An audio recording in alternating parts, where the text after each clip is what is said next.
Bonjour! En préambule, soutenez gratuitement ce médium qui est également le vôtre en vous abonnant, en mettant un like, un pouce en l'air et en vous manifestant dans la partie commentaires. Je vous remercie. Bon visionnage! Allez, ma belle Graptopétalum paraguayense, après avoir passé tout l'automne, l'hiver et ce printemps singulier derrière cette porte-fenêtre, il est grand temps que je te nettoie, que je te taille. Amoureuse, amoureux des plantes succulentes, curieuse, curieux, je vous invite à vivre cela avec moi.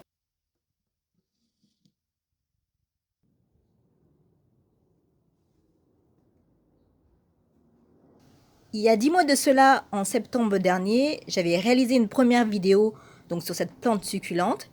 Si vous voulez savoir quand et comment je lui ai donné naissance, n'hésitez pas à regarder le dit contenu. Je vous mets le lien en description ainsi qu'en message. Avant de la nettoyer, je vais vous montrer tout de suite de quelle façon. Au préalable, je vais enlever les feuilles sèches.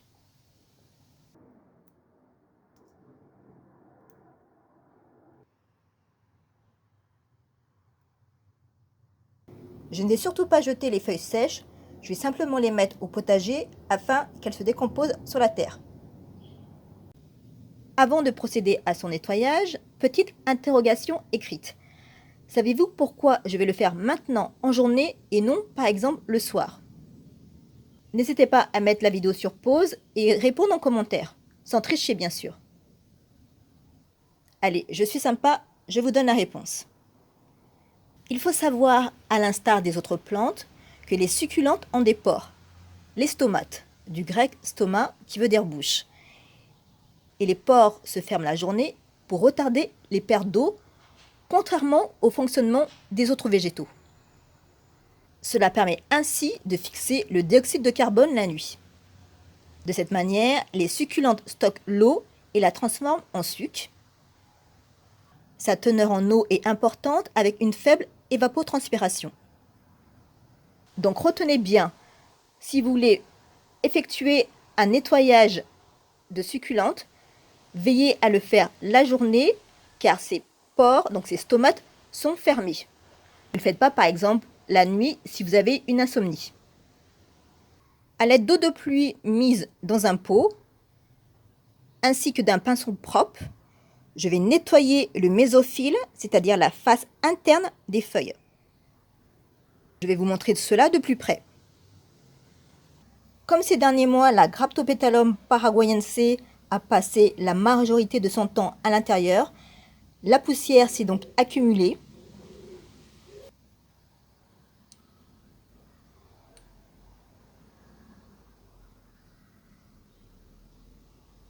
Donc, je procède à un rapide nettoyage.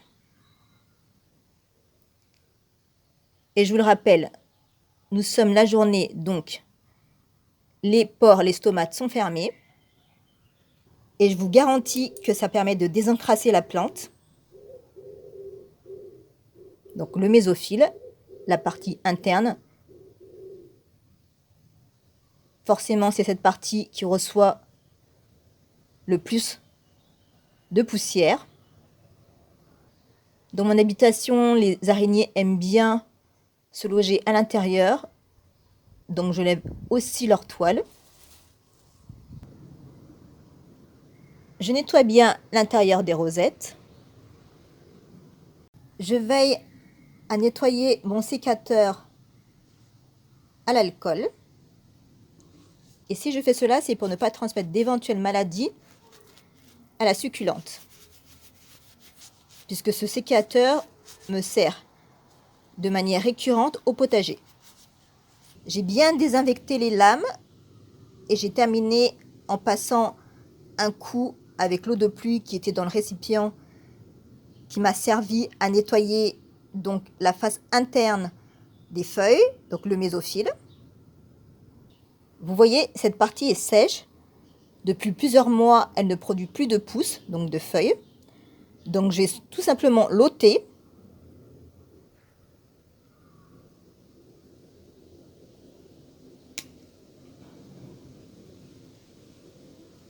Comme ceci.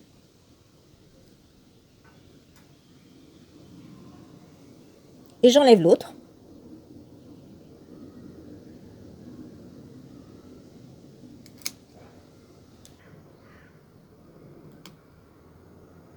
Et vous savez, avec moi au jardin potager, rien ne se perd, tout se récupère.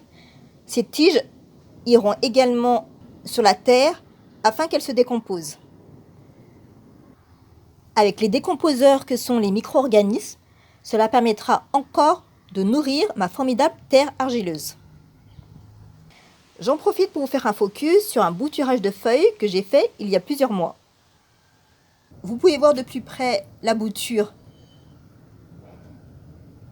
réalisée.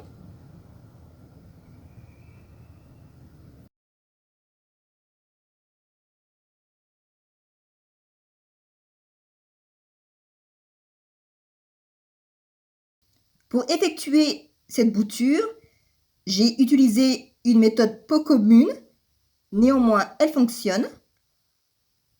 Lors du dernier arrosage, donc par bassinage, c'est-à-dire que je laisse tremper le pot, j'ai attendu que le substrat soit humide, très mouillé. Par la suite, j'ai détaché une feuille, ensuite je l'ai déposée dessus. Au bout de quelques jours, une pousse a fait son apparition. Cette technique est opérationnelle, il n'est donc pas nécessaire de laisser sécher une feuille comme il est souvent répété. Au passage, pour celles et ceux qui avaient regardé la précédente vidéo, j'espère que vous avez remarqué que j'ai changé de tuteur.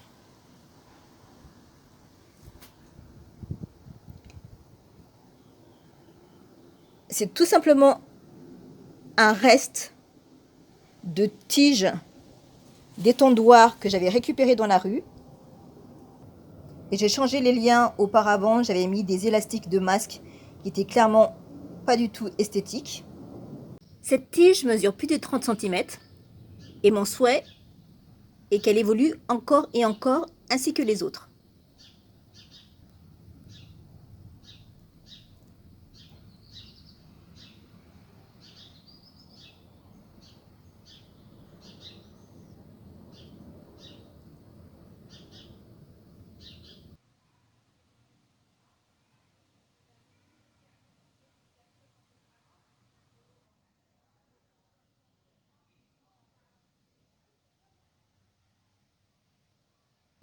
Cette succulente est tout bonnement magnifique.